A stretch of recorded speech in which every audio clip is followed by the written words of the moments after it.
If you're hearing this, it means you were meant to reach the final step. Not everyone gets here. Not everyone survives the inner fire required to understand this level. Parts 1 and 2 dissolved your seeking and shattered the false I. But what comes next is the teaching Goldsmith rarely dared to teach in public. The one he said could only be understood by a soul that had already been broken open by loss, by love, by darkness, or by grace.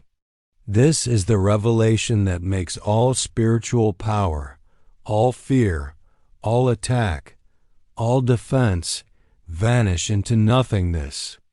This is the teaching of no power, and it is the most liberating and the most terrifying truth you will ever hear. Goldsmith discovered that the moment you believe something has power over you, disease, money, people, governments, even evil itself, you fall back into separation.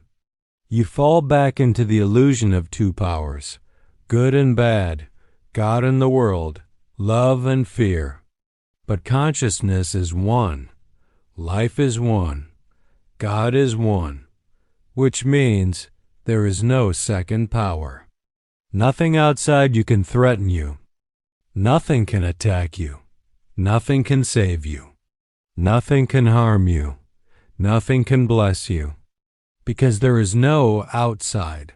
There is only consciousness appearing as all things. When you see this, even for a moment, the world loses its teeth. Fear collapses. Control dissolves. And a wave of freedom so vast, so consuming, so indescribably peaceful fills you that you will wonder how you didn't see it sooner. But before the peace comes the shaking. The ego hates this teaching more than anything, because the moment you accept no power, the ego becomes useless. How can it protect you if there is nothing to protect? How can it fight if there is no enemy? How can it pray for rescue if there is nothing to be rescued from? This is why most seekers turn back at this step.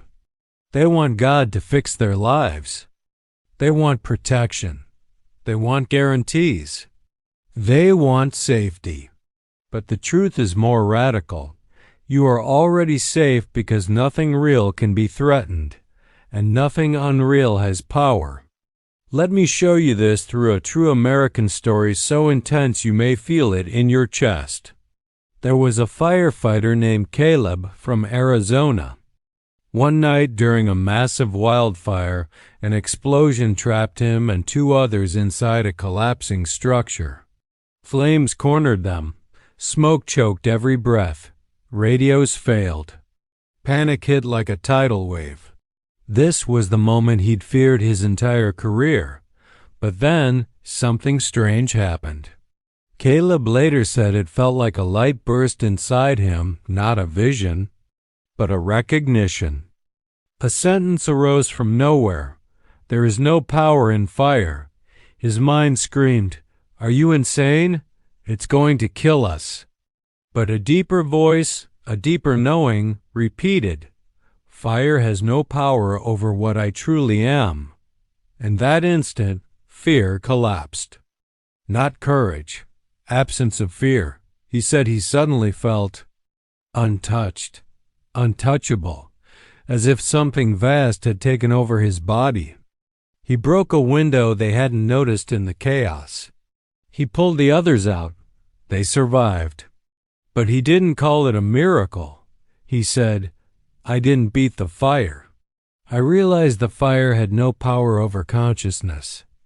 This is the teaching of no power, not that danger ism, real to the human experience, but that your true self is not the human experience. The body can be touched. Consciousness cannot. But now comes the part almost no one is ready for, impersonal love. This is the love that does not prefer, does not attach, does not pick sides, does not seek reward, does not cling to outcome. Human love says, "Be good to me. Don't leave me. Treat me right. Be mine." Impersonal. Love says, I love because I am love, because love is what consciousness is, because love is the substance of everything. It is not cold. It is not distant. It is fierce, enormous, and unconditional. It embraces all equally, the saint and the criminal, the healer and the wounded, the mother and the stranger. To the ego, this feels impossible, offensive, even. But to the spirit, it feels like home. Let me give you a story that reveals the intensity of this love. In Virginia, a woman named Elena lost her sister to a drunk driver. For years she carried hatred burning, justified hatred. She replayed the accident in her mind again and again like a movie she couldn't escape. Everyone told her, time will heal. It didn't. The anger only got sharper, darker, more consuming. One night after reading Goldsmith's work, she had a realization that broke her open. If the human I is not real, then neither is the identity of the one I hate. She suddenly saw not a monster, not a murderer, not the label, not the story, but a consciousness trapped in ignorance, pain, and its own illusions. She didn't excuse the action. She didn't erase the grief. But she saw the deeper truth. Only the personal ego had the capacity to hate. The impersonal I could not. The next day she wrote a letter to the man in prison, not forgiving him, not condoning him, but recognizing him, not as the story, but as consciousness. And in that recognition, something inside her cracked apart, not healed, shattered. Shattered open. She said it felt like a mountain lifted from her chest. The hatred dissolved because the someone who hated had dissolved. That is impersonal love. The love that sees through the story into the one behind the mask. And now we come to the core of part 3. When you combine no power with impersonal love, something extraordinary happens. The world loses its ability to frighten you, and people lose their ability to hurt you, because you stop relating to anything as separate from yourself. And in that recognition, all fear dies, all judgment dies, all enemies disappear, all resistance melts. You become untouchable because you no longer imagine threats. You become unstoppable because there is no opposing force. You become unconditional because love is no longer something you give, it is what you are. So here is the final truth. You were never meant to control your life. You were meant to recognize that life controls itself through you.